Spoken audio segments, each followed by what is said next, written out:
of people who considered themselves failures. It's a failure, but some people think that they are. And so, 20 years of research and 5 years of writing, in 1937, he released the book Think and Grow Rich. And the reason it's so powerful is that it's not one man's philosophy. It's like the college thesis, your doctoral thesis on success. And it's as important today as it was back then. And at that time in 2007, I got another phone call from the Napoleon Hill Foundation. They said, Sharon, a lot of people under the age of 50 don't know who Napoleon Hill is. And with what's happening in the economy, we need to bring this information back to the forefront. We need to bring the importance of self-reliance, accountability, entrepreneurship. We need to start screaming it from the mountaintops.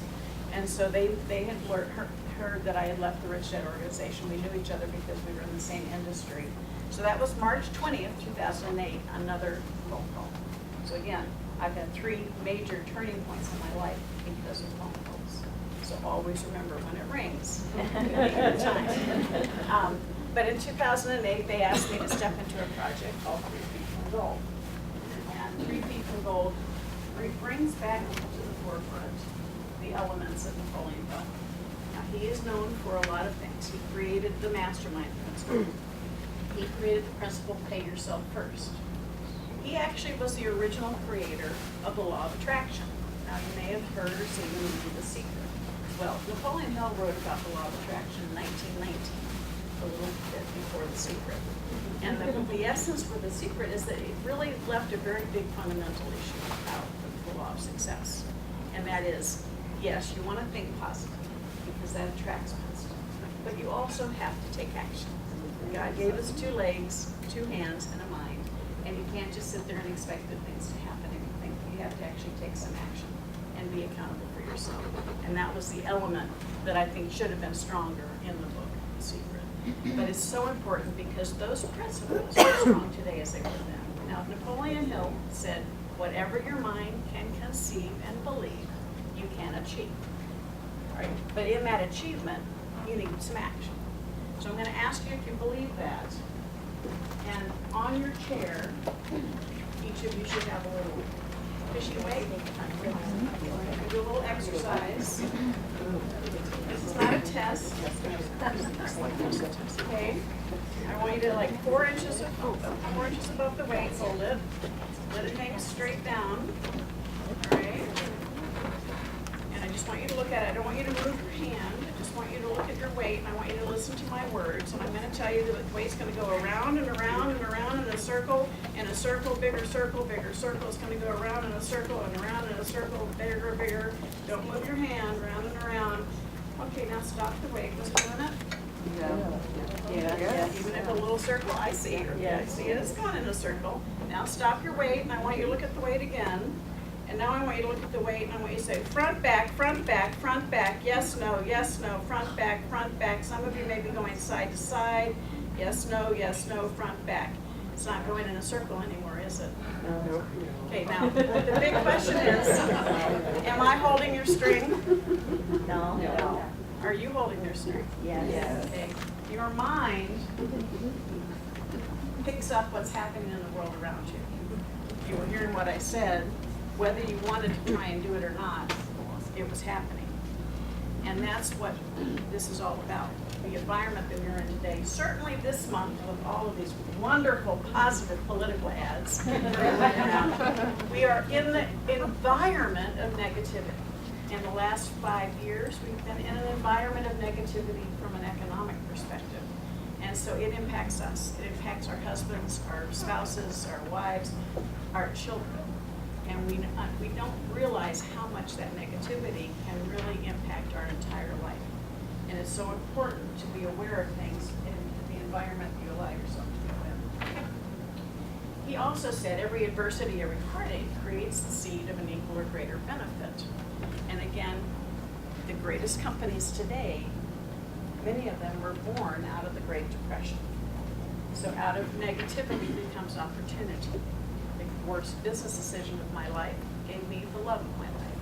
So we all, again, when one door closes, another door opens. And sometimes it won't open until you close the first one. So sometimes you have to take an action that may not be too comfortable, like I did, but then other doors of opportunity will open for you. Now, 3 Feet from Gold was a project they asked me to step into, and we have some of these in the back. It was an incredible book that I did for Napoleon Hill's Foundation to try and bring this back to the forefront. It complements Think and Grow Rich. What we did is we went out and interviewed many of today's thought leaders, successful business people. And we talked to them not about their success, but we talked to them about how they got through the difficult times, how they got through the valleys when so many other people give up. And the title 3 Feet from Gold actually comes from a story in the book Think and Grow Rich. A young man goes out west to discover gold. He buys a mine, he gets this equipment, he gets gold, and he gets all excited. He has somebody else, he brings in more equipment and more friends, and he's so excited he's going to be a billionaire. So he keeps digging, he gets a little bit more gold, and then all of a sudden he runs out of gold. Keeps digging, more dirt, more dirt, more dirt. So he gets frustrated, throws his hands up, sells the mine and the equipment to the town junk man, and goes back to Maryland where he was from, dejected with his tail between his legs, losing a lot of his friends' money. Well, the junk man had been studying gold mining for 20 years. He knew all the experts. He had been researching and studying, and he was just waiting for his opportunity. So he takes the gold engineer with him out to the mine, and the engineer says, "This is simple. He just punched right through the vein of gold. If you go back to the beginning and go 3 feet in the other direction, you'll tie right back in. You're only 3 feet from gold." Now, it took perseverance, it took attitude, and it took knowing the right people and having the right advisors. And the man discovered the greatest discovery of gold of his time. Now, R.U. Darby is back in Maryland, pretty angry, pretty upset. But he said, "I am not going to allow this failure to define me." He went on to build one of the greatest insurance companies in the state and started teaching and lecturing people about the power of perseverance, the power of never giving up. So that's the essence of 3 Feet from Gold. How many of you know someone that may have quit right before their success could have happened? Out of frustration, out of fear. And so the power of 3 Feet from Gold is so wonderful because you'll know the brands, but you may not know the names. And it's about how they believed in their business. And we came up with another success equation. And maybe it's because I'm an accountant, but I wanted to put it in a real equation. And it really is, again, you hear and we go to seminars about love what you do what you love, for passion. Well, for me, I realized that passion also comes from being just plain angry. My passion, as strong today as it was 20 years ago, is that we don't teach our kids about money, and that we are not prepared for the financial world, and they are not prepared for the financial world. So passion can come from something that you are angry about, you want to change, or it can be from something that you love and care about. But you need to combine that with a little bit of talent. Now, your talent may be bringing the right people together, or it might be your own innate knowledge. For me, my passion for financial literacy, my talent as a CPA, my background in publishing, I was able to combine those. And many people think that that's it. Your business is up to you, you're a lone ranger, you got to make it work. But true success goes outside of you. And that is by having the right associations. And that's why there's such an important element in having a membership of the chamber. Because again, you have the opportunity to network and be able to find those strategic alliances to be able to expand your business. And people that have had experiences where you want to go help you get to where you want to go a lot quicker, rather than everybody having to chart their course. And again, in addition to having all those right associations, you have to take action. Okay? At the end of the day, if you don't do it, it's not going to get done. So you need to have the right people together, the right alliances, the right education, and take the right action. And we kind of thought that this was the formula, and we were ready to go to press. And there's still an element that sets these people apart. And it's the fact that they have faith. They have faith in themselves. They have faith in their mission. And they have faith in their business. And it's that faith that gets them through the tough times. Now, how many of you can relate to having faith be the fuel that gets you through a difficult time? And it's so important, particularly for women, because we can get frustrated. I did a seminar a couple of years ago, and I'm going to tell you the definition of worry, which impacted my life dramatically. To worry is to pray for what you do not want. Let me repeat that. To worry is to pray for what you do not want. Now, I happen to be a champion worrier. Kind of ranks up there with feeling guilty all the time. I'm raised in the Southern Baptist Church, kind of came with the territory. But you know, it really helped me as a mother to start thinking, all right, when I find myself, I call it my own personal little rototiller that gets you going. You know, I said, what for you?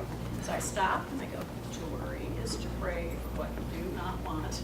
A little mantra, and then I kind of get out of it, and again, get out of that world of negativity.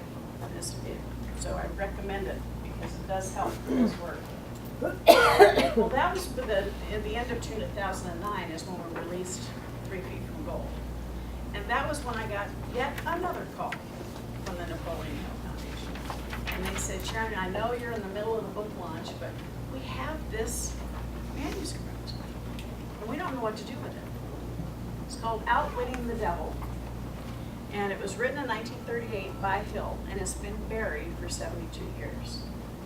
And I'm going, well, that's kind of interesting. Send it to me. I was on about the 4th person to ever read it, and it was, of course, typed on a manual typewriter and had handwritten notes on it by Napoleon Hill, the master himself. And again, Think and Grow Rich was released in 1937. And he was frustrated when he released it. It was an immediate success, but he was frustrated. And let me ask you in a minute if this feels at all familiar to you. He says, even though people know what